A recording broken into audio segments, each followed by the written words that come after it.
안녕하세요. 2022 공공경제론 제4장의 첫 번째 동영상 강의를 올려드리도록 하겠습니다. 화면 공유를 해볼게요.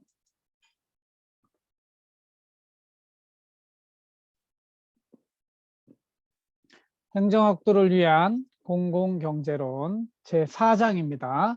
미시경제학의 기초 세 번째, 8원리 시장은 효율적 자원 배분에 실패할 수 있다. 그래서 7원리까지는 시장은 좋다, 시장은 효율적이다 그랬는데 8원리에 가면은 시장은 효율적 자원 배분에 실패할 수 있다, 이런 이야기를 합니다. 여기서부터 이제 정부의 개입, 공공경제론이 시작되는 거예요. 그 다음에 9원리, 정부의 시장 개입은 제한적으로만 정당하다. 그리고 제10원리는 조금 별도의 장이긴 하지만 아는 것이 돈이다, 정보경제학을 다루고 있고, 그 다음에 제가 이제 맨큐의 경제학 원론 책을 정리한 것이기 때문에 그것이 영어로 정리된 게 있어서 그것까지 나누는 시간이 되겠습니다. 그래서 제4장의 앞부분은 8원리, 9원리를 다루고 뒷부분은 10원리하고 종합 정리하는 것으로 구성이 되겠습니다. 8원리, 시장은 효율적 자원 배분에 실패할 수 있다. 효율, 여러분들이 경제학 배우든 행정학 배우든 효율, efficiency란 개념에 대해서 잘 알고 있어야 돼요.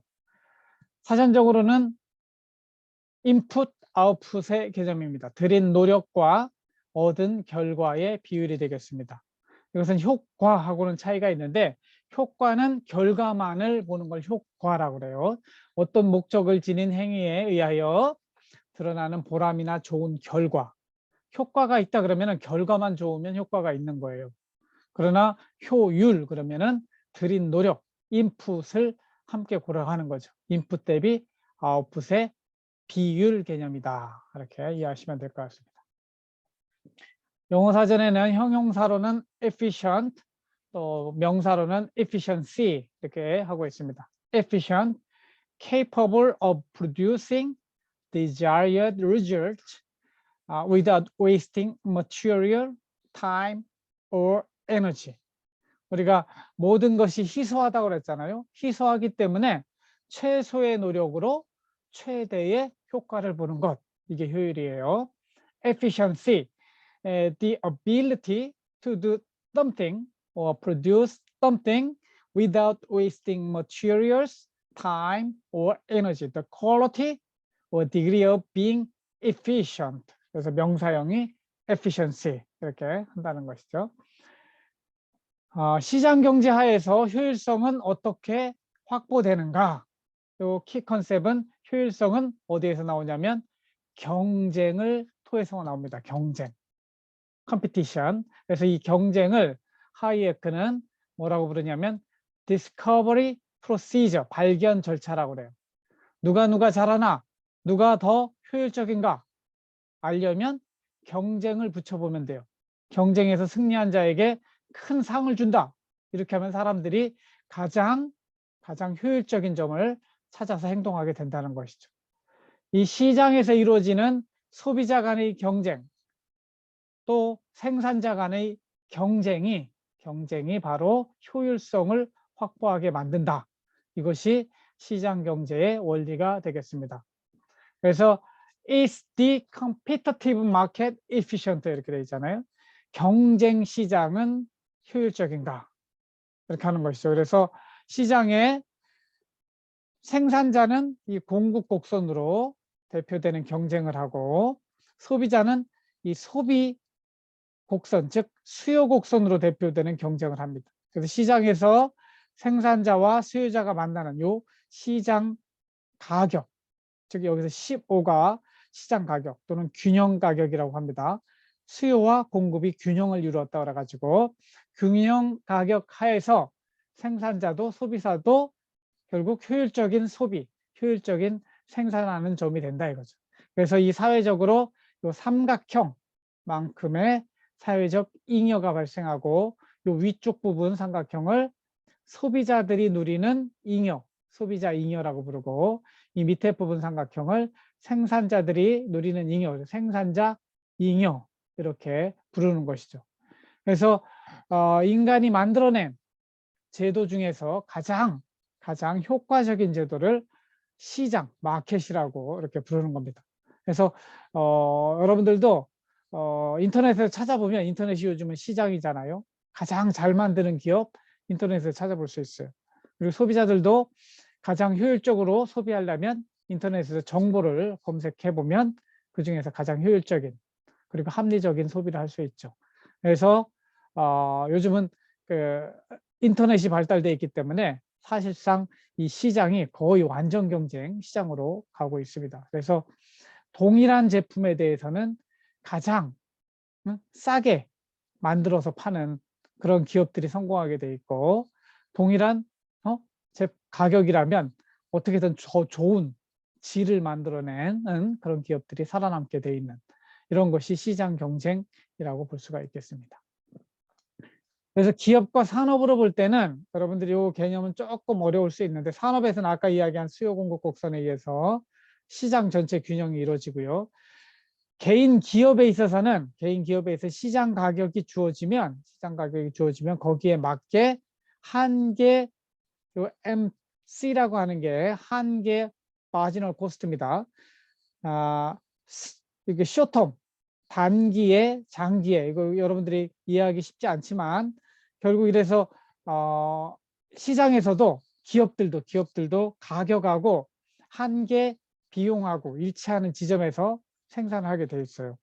그래서 이 시장에서는 소위 이익을 많이 낸다고 하는 것은 이해가 안 되는 거예요. 그런 세계는 존재할 수가 없어요. 왜냐하면 어떤 기업이 이익을 많이 낸다. 그러면 경쟁 체제이기 때문에 다른 기업들이 그 시장에 들어오게 돼 있어요.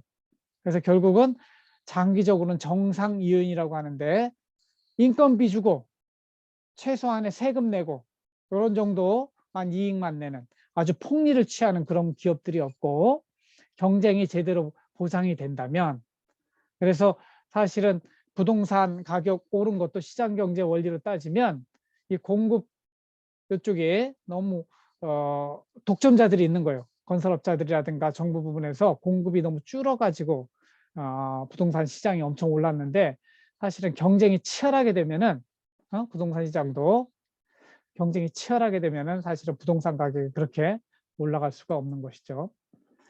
그러면 이렇게 효율적 자원 배분이 이루어질 수 있는 전제 조건은 뭐냐? 각 기업들은 MC 프라이싱이라고 합니다. 마지널 코스트 한계 비용이 하나하나 만들 때 들어가는 비용을 한계 비용이라고요. 하나 만들었는데 시장 가격이 지금 한 달 하나 만드는데 100원이에요. 시장 가격이 지금 100원이에요. 그러면은 하나 만들어서 그럼 똔똔이잖아요. 그 대신 이 MC에 들어가는 게 인건비고 뭐 다 들어가는 거예요. 그러니까 이건 손해는 안 나는 정도니까 그 MC가 시장 가격하고 같고 그것이 마지노 레비뉴 하나 팔 때마다 한 개 매출액이 되는 것이죠. 그렇게 될 때까지 생산을 하게 되는데 이러한 MC 프라이싱의 조건은 완전 경쟁이 이루어질 때 독점자는 이렇게 하지 않습니다. 독점자는 가격을 훨씬 더 높게 받을 수 있어요. 왜냐하면 가격을 높게 설정해도 사람들이 다 사가니까. 그래서 독점자는 효율적이지 않아요. 반면에 완전 경쟁은 효율적이라고 하는 겁니다. 그래서 효율적 자원 배분이 이루어지려면 시장 경제에서는 완전 경쟁이 이루어져야 되고 정보가 서로 잘 통해야 돼요. 정보가 완전하지 않으면 불완전한 결정을 하게 되죠. 그리고 앞으로 배우게 될 외부 효과가 없어야 되고 공공재 문제가 없어야 되고 시장의 완비성 문제가 없어야 돼요. 그래서 앞으로 배워가는 거는 요 시장 실패, 이것이 이루어지지 않는 그 상태를 시장 실패라고 하는데 시장 실패를 치유하기 위해서 정부가 어떤 역할을 하느냐 이것이 공공경제론의 핵심이 되겠습니다. 그래서 시장 실패란 무엇이냐? 마켓 페일리어. 시장이 마켓 페일리어 하는 거죠. 국어사전에서는 이렇게 이야기를 합니다.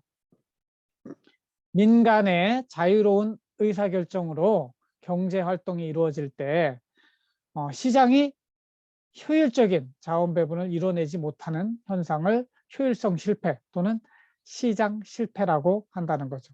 그래서 제 8원리가 뭐냐면 시장은 효율적 자원 배분에 실패할 수 있다 하는 거예요. 원래 시장은 효율적이라고 했는데 이제 시장이 효율적인 자원 배분에 실패하는 경우를 배워가는 것이죠. 영어에서는 market failure. When a market does not work efficiently. For example, because buyers and sellers do not have all the information they require to make sensible decision, or because it does not take into account costs such as damage to the environment. 이건 외부 효과를 말하는 것이고 앞에 거는 정보의 불안정성을 이야기하는 겁니다. 이런 것들 때문에 시장에서 효율적인 의사결정이 일어나지 못하는 그러한 경우를 시장 실패라고 그래요. 예를 들면 우리나라 재작년에 겪었던 부동산 가격의 폭등은 시장 실패라고 볼 수가 있겠습니다. 시장 안에 정보도 정확하지 않고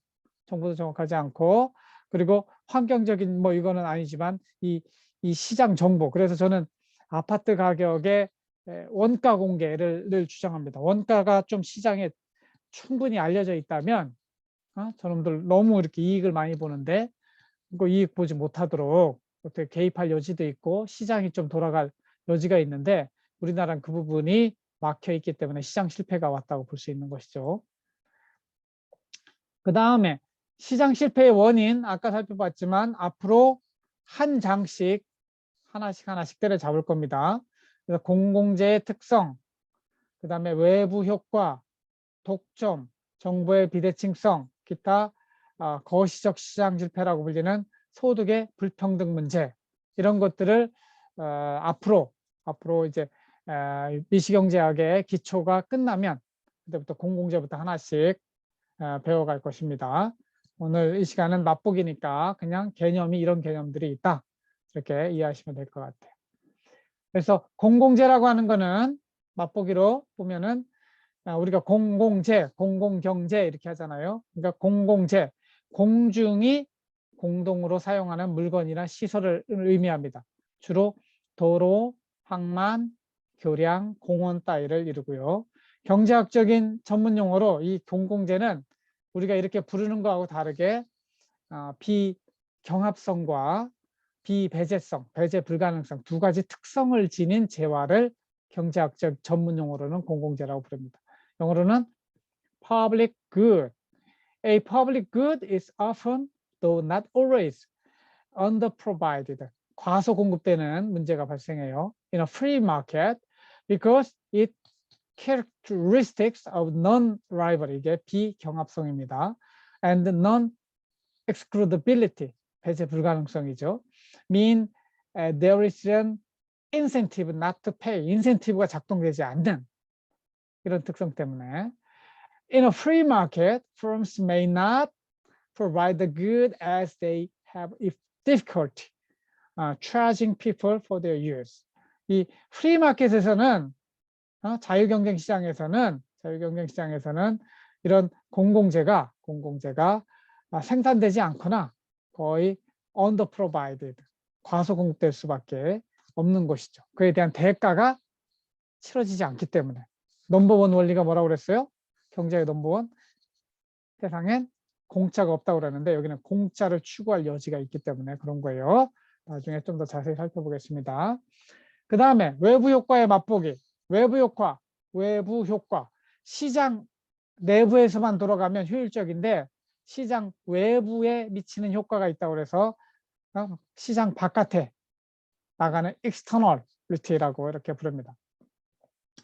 어떤 개인이나 기업이 재화나 용역을 생산, 소비, 분배하는 과정에서 대가를 주고받지 않은 상태로, 이게 뭐예요? 공짜가 있게 되는 것이죠. 공짜가 없어야 되는데 그 과정에 참여하지 않은 다른 개인이나 기업의 경제활동이나 생활에 이익을 주거나 손해를 끼치는 것, 여기에는 긍정적인 외부 경제, 손해를 끼치는 부정적 외부 불경제. 대표적인 외부 효과는 환경 오염이에요.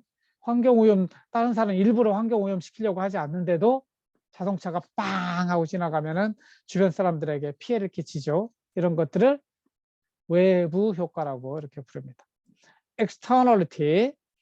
Externalities occur when producing or consuming a good cause an impact on third parties. 대가를 치르지 않은 제3자에게 영향을 미치는 거예요. Not directly related to the transaction. 거래와 관계된 그 사람이 아닌 제3자에게 영향을 미치는 공해 물질 이런 것이죠. Externalities can either be positive or negative. 긍정적인 외부 효과는 뭐냐면 예를 들면 예쁜 정원을 줘놨어요. 근데 내가 대가도 치르지 않았는데 나는 즐거움을 느끼잖아요. 이거는 긍정적인 외부 효과. 반대로 공해 물질이 나오는 거는 부정적인 외부 효과 이렇게 부릅니다. They can also occur from production or consumption. 생산 과정에서도 일어나고 소비 과정에서도 일어난다 이야기하고 있습니다. 그 다음에 또 하나의 시장 실패는 독점인데, 독점은 저 앞에서도 설명을 했잖아요. 독점이 있게 되면은 시장에서는 더 많이 생산해서 이만큼의 큰 사회적인 잉여를 창출하는데, 독점자가 되면은 생산량을 줄여요. 생산량을 줄이고 가격을 높여봤습니다. 생산량을 줄이고 가격을 높게 해서 본인의 이익을 더 가져가는 대신에 이게 무슨 색이죠? 일종의 이제 이 색깔을 뭐라고 그러지? 하여튼 연녹색 요 색깔만큼의 후생에 사회적인 경제가 사회적인 잉여가 떨어져 나갑니다. 그만큼 효율성이 손실되는 거죠. 그래서 독점이 나쁘다고 설명을 했는데, 하여튼 독점의 비효율성. 그러니까 독점도 때려잡아야 되는 거예요. 누가 때려잡아요? 정부가 나서서 하는 수밖에 없습니다. 그래서 정부의 역할이 여기서 나오는 거죠. 그래서 시장 실패를 해결하기 위해서 사람들이 고안해낸 게 정부를 만들자. 여러분들 사탐 때 배웠을 거예요. 홉스가 이야기하는 만인 대 만인의 투쟁.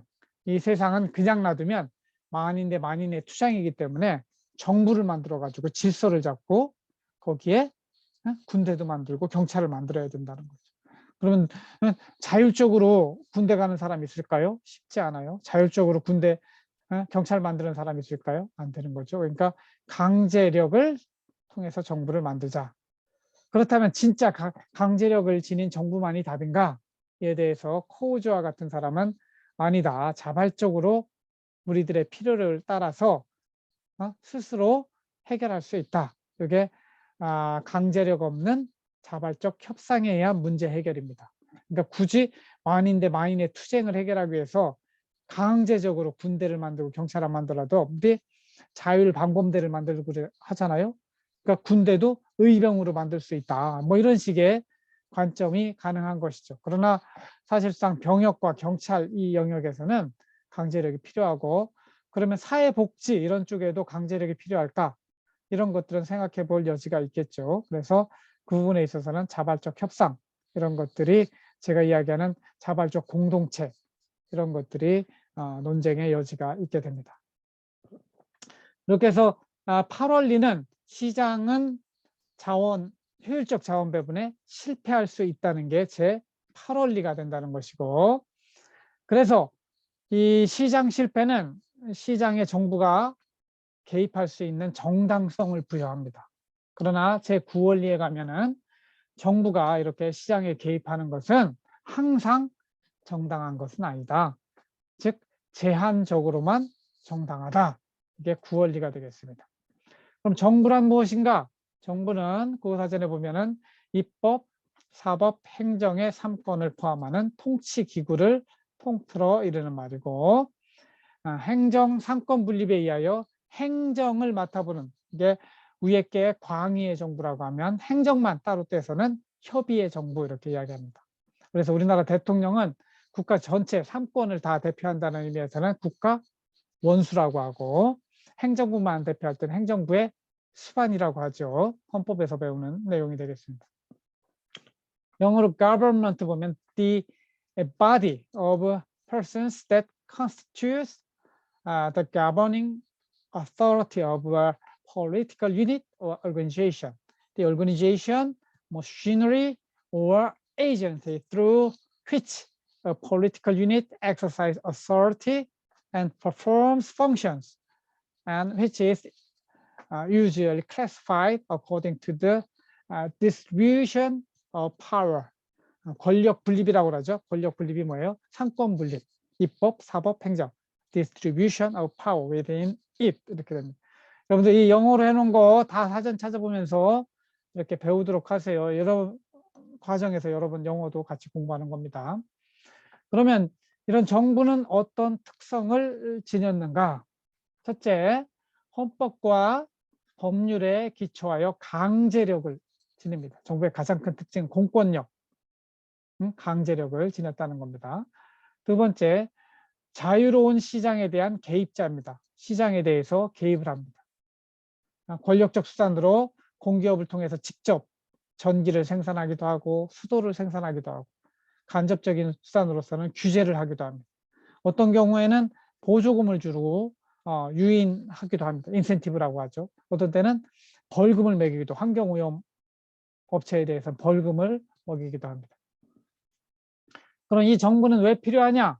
이거는 앞에서 살펴본 제8원리에서 살펴본 시장 실패를 치유하기 위해서, 그런 측면에서 정부는 시장에 대한 의사와 같은 역할이에요.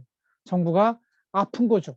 정부가 건강하면 정부의 개입은 최소한으로 줄일 수 있지만 이 시장이 잘못된 부분이 있기 때문에 그것을 치유하는 의사의 역할을 통해서 시장이 건강하도록 하는 것이죠. 그러니까 사회 후생을 증대시키는 효과를 가져옵니다. 그럼 정부의 불필요성, 그럼 정부는 항상 정당하냐? 그렇지 않습니다. 여러분, 정부가 없으면 우리 젊은 남자들 군대 안 가도 되는데 강제로 군대를 가야 돼요. 정부가 없으면 경찰이 불러도 안 가도 되는데 경찰이 부르면 반드시 따라가야 돼요. 왜냐하면 정부 말을 안 들으면 어디로 가요? 감옥에 가야 되기 때문에. 그래서 우리는 정부가 존재함으로 인해서 자유가 아니고 군대 갈 거냐 알 거냐, 이게 문제가 아니고 군대 갈 거냐 아니면 감옥에 갈 거냐, 이런 게 돼요. 그리고 경찰 말 안 들은 것도 내가 경찰 말 들을 거냐 안 들을 거냐가 문제가 아니고 경찰 말을 안 들으면 감옥에 가기 때문에 어쩔 수 없이 그것이 뭐예요? 우리의 자유를 침해당하는 거예요. 기본권을 제한당하는 것이죠. 우리의 몸이 자유롭지 못하고 우리가 번 돈의 30%는 세금으로 내야 되는 거예요. 강제로. 그것도 사유재산권의 제한을 받는 것이죠. 그래서 정부가 좋은 점도 있지만 사실은 우리의 자유의 의미에서 볼 때는 정부가 우리를 속박하고 우리의 자유를 빼앗아가는 존재죠. 그러니까 결국은 시장에 대한 정부 개입이 어느 정도가 적당할까? 이거를 사회적으로 합의를 해야 돼요. 헌법에 그것을 해야 되고 법률에 규정을 해야 되는 것이죠. 그래서 여러분들도 이제 대학생이 되었으니까 이런 기본권에 대한 것들 깊이 생각해보고 도대체 언론의 자유는 어느 정도일까?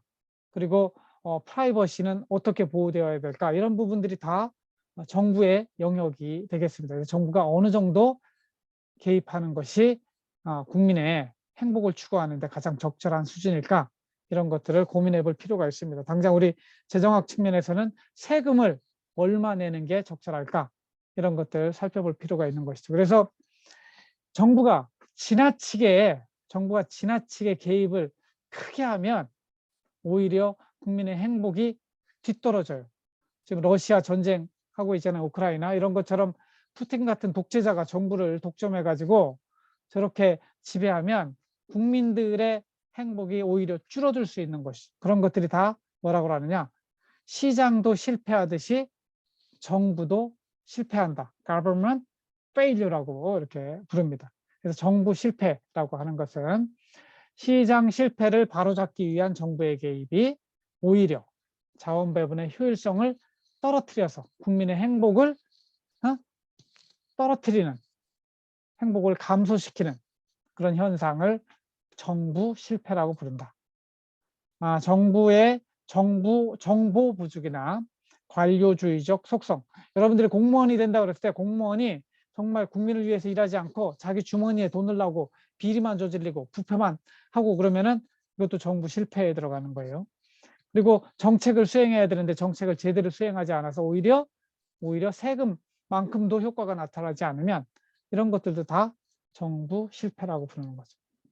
영어로는 government failure라고 하고, this occurs when government intervention in the economy causes an inefficient allocation of resources and a decline in economic welfare. Often, government failure arises from an attempt to solve market failure, but create a different set of problems. 시장 실패를 치유한다고 하고 정부가 개입하지만 오히려 또 다른 문제를 발생시키는 이런 것들은 다 뭐라고 그래요? 정부 실패. 그래서 여러분들은 이제 3단계로 가는 거예요. 시장은 효율적이다, 1단계. 그런데 시장은 실패한다. 그래서 정부가 개입하는 거죠. 정부의 개입도 실패한다. 정부 실패. 그래서 시장 효율성, 시장 실패, 정부 실패. 이렇게 나아가는 게 되겠습니다. 그러면 정부 실패를 어떻게 파악할 수 있는가? 국민의 입장에서는 이것도 비용과 편익의 관점에서 볼 수 있습니다. 우리는 세금을 내고 정부가 제공하는 서비스를 사는 거예요. 우리 국민들은 이 나라의 주인이고 소비자죠. 그런 측면에서 내가 내는 세금보다 정부로부터 받는 혜택이 얼마나 큰가 국민으로서 따져봐야 돼요. 우리 집에서 엄마 아빠가 내는 세금, 내가 밥 먹으면서 내는 우리나라 25개의 세금이 있다고 그랬잖아요. 그 내는 세금에 비해서 우리 국가가 북한으로부터 우리를 보호해주고 일본으로부터 보호해주고 그리고 경찰이 있어서 범죄로부터 안전하게 해주고 그런 것들이 내가 내는 세금이 안 아깝다. 이렇게 하면 정부의 정당한 것, 정부가 우리를 행복하게 해주는 것이니까 그 서비스나 물건을 사는 게 아깝지 않죠. 그러나 내가 1년에 3천만 원 내는데 정부가 주는 거는 내 1,000만 원도 안 되는 것 같아. 그러면 저 정부 세금 줄였으면 좋겠어. 이런 마음이 되는 것이죠. 그래서 국민의 입장에서 보면은 비용에 들어가는 게 세금 내야죠. 남자들은 강제로 군대를 가야죠. 그렇죠? 정부가 못하게 하는 거 못해야 돼요. 요즘 코로나 때문에 영업시간 제한, 뭐 방역 체크 이런 거 다 했잖아요. 자유를 그만큼 빼앗기는 거예요. 반면에 편익이 있어요. 군대가 있으니까 국방을 지켜주고 안전, 치안, 그다음에 복지 정책을 하고 경제 정책을 해요. 그래서 편익으로 따질 수 있는 거는 시장 실패를 치유하고 또 복지 정책도 추진하는 것이죠. 그래서 국민들이 느끼기에 세금 내는 것이 아깝지 않은가? 아깝지 않다면 정부의 실패가 아니고 정부의 성공이 되겠죠. 그죠? 국민으로서 공무원을 만났을 때 저 공무원 훌륭한 사람이야. 내가 세금 내서 저 공무원 월급 주는 게 아깝지 않아. 공무원의 존재, 정부의 존재가 고마운가. 국민들이 그렇게 느끼면 정부의 성공이라 할 수 있죠. 반면에 국민들이 이 공무원들은 다 도둑놈이야. 허경영이 이야기하는 것처럼 국가에 돈이 없는 게 아니라 도둑놈이 많습니다. 이런 식의 평가를 받는다면 그거는 정부 실패가 상당히 일어나고 있다. 이렇게 우리가 심리적으로 판단할 수 있다는 이야기가 되겠습니다. 정부 실패가 발생하는 원인은 학자들이 찾아본 거에 보면은 정부도 몰라요. 의사가 잘 알아야 치료를 하는데 정부도 의사가 돌팔이야. 그래서 economic calculation problem, 정부가 정보나 지식이 부족해요. 이런 경우 결국 정부도 실패하는 것이죠. 그 다음에 환경오염, 공원 문제 이런 것들에는 정부가 개입해도 오히려 트레저디 오브 커먼스, 따로 배웁니다. 뒤에 공유주의 비극이 나타날 수도 있어요. 그리고 우리가 보는 정치인들은 short-term ownership 또는 risk-free line or risk aversion 이런 표현이 나오는데 정치인들의 행태를 보면은 다 어떻게 합니까? 자기 주머니에 몰래 돈을 나고 사람들 앞에서 나와가지고는 공익을 위해서, 국민들을 위해서 이런 거 하겠습니다 하는데 실제로는 권력을 통해서 자기 세력들의 이익을 추구하는 그런 행태를 보이게 되죠. 그런 정치인의 문제, 정부 실패의 원인입니다. 그리고 우리 사회는 모든 영역에 이익 집단이 있어요. 심지어는 시민단체들도 지금은 이익단체가 돼서 정부의 돈을 빼먹으려고 하고 있거든요. 이런 이익 집단과 정치인의 결탁, 이런 것들 때문에 정부의 실패가 일어난다는 것이죠. 그래서 앞으로 계속 배우겠지만 rent seeking activity, 지대 추구 행위 또는 moral hazard, 도덕적 해이, 그 다음에 budget maximization, 예산 극대화 관리, 이런 것들은 뒤에서 자세히 배우기 때문에 이 앞쪽에서는 간략하게 개념만 여러분들 훑고 지나가도록 하겠습니다. 그래서 정부 실패가 발생하는 다양한 원인들이 있다. 그래서 정부가 제일 큰 나라가 뭐예요? 사회주의 국가, 공산주의 국가예요. 그런 나라들이 잘 사는 국가가 없어요. 행복한 국가들이 별로 없어요. 그런 것은 뭐냐면 정부의 역할이 너무 커져도 국민들이 행복하지 않다는 것이죠. 정부의 실패가 있다는 것이죠. 그래서 우리는 정부를 뭐라고 부르냐면 necessary evil, 필요악이라고 부릅니다. 국어사전에서 필요악이라고 하는 거면 필요한데 악한 거예요. 없는 것이 바람직하지만 사회적 상황에서 어쩔 수 없이 요구되는 악이에요. 우리 주변에 필요악이 무엇이 있을까? 경찰이 필요악일 수도 있어요. 군대가 필요악일 수도 있어요. 영어로는 necessary evil, something bad or unpleasant that you have to accept in order to achieve what you want. 그래서 여기 나오죠. Mr. Hurst regarded work as a necessary evil. Mr. Hurst는 일하는 것을 필요악이라고 생각해요. 일하지 않으면 일하는 게 싫어요. 싫은데 일하지 않으면 돈이 없잖아요. 여러분 엄마 아빠가 다 일하면서 돈 버는 겁니다. 좋아서 일하는 사람 세상에 100명 중에 1명도 없어요. 일하는 거 다 싫어하지만 그래도 필요해요. 필요하기 때문에 하는 것이죠. 정부도 국민의 입장에서는 없으면 자유가 극대화되기 때문에 더 좋을 거예요. 없으면 좋아요. 왜냐하면 정부는 나에게 자유를 빼앗아가는 악이기 때문에. 그러나 필요해요. 시장 실패를 치유하기 위해서 필요한 거죠. 그런 존재를 뭐라고 하냐? 필요악. 그래서 정부를 필요악이라고 부른다.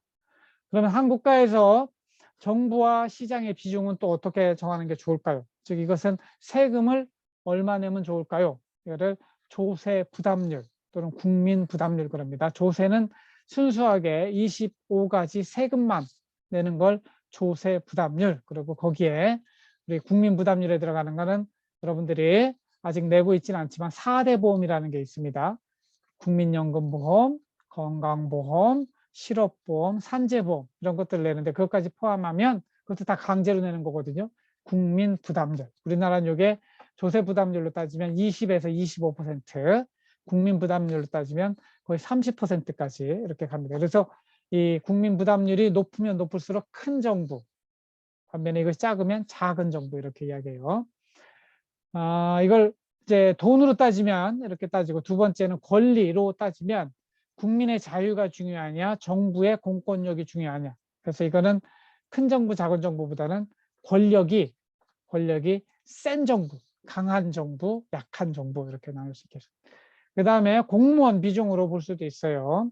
우리나라 공무원은 120만 명에 달합니다. 국가공무원 68만 명, 70만 명 정도 되고 지방 공무원이 52만 명. 여기다가 공공기관에 있는 직원들이 한 50만 명 돼요. 이 셋을 합치면 167만 명 정도 되는데 5천만 명 우리나라 인구로 따지면 약 3.3%, 3.5%가 공무원 또는 공공기관 종사자의 비중인데, 이걸 가지고 큰 정부 또 작은 정부 이렇게 나눌 수도 있겠습니다. 그래서 한 국가에서 정부와 시장의 비중을 어떻게 할 것인가. 그래서 우파 정부가 들어서면 정부의 비중을 좀 줄이려고 그래요. 시장 경제를 존중하는 것이 우파 정부이기 때문에. 좌파 정부가 들어서면 노무현, 문재인 이런 정부에서는 어떻게 했어요? 공무원도 늘리고 정부의 권한도 늘리고 세금도 늘리고 이런 쪽으로 큰 정부 쪽으로 가고, 우파 정부는 작은 정부로 지금 이제 윤석열 정부는 우파 정부가 해당이 되기 때문에 앞으로 사실은 공무원 뽑는 것도 줄어들 거예요. 그리고 정부의 역할도 줄이고 되도록이면 민간이 하는 쪽으로 정부 정책을 추진할 텐데, 여러분들 하여튼 취업 시장에 있어서는 이 문재인 정부 때 너무 많이 공무원을 뽑고 공기관들도 뽑았기 때문에 취업 시장은 조금 더 어려워질 거라고 예상을 하셔야 될 거예요. 근데 국민 전체로 볼 때는 그렇게 갈 수밖에 없어요. 너무 퍼주기식으로 이 공무원들 많이 뽑고 공공기관들 많이 뽑는 게 결코 잘하는 게 아닙니다. 그래서 오늘 앞쪽 강의는 8원리, 9원리 설명하는 것으로 마치고요. 두 번째 강의에서 10원리하고 종합하는 내용을 또 올려드리도록 하겠습니다. 들어주셔서 감사하고 다음 시간에 또 만나도록 하겠습니다. 감사합니다.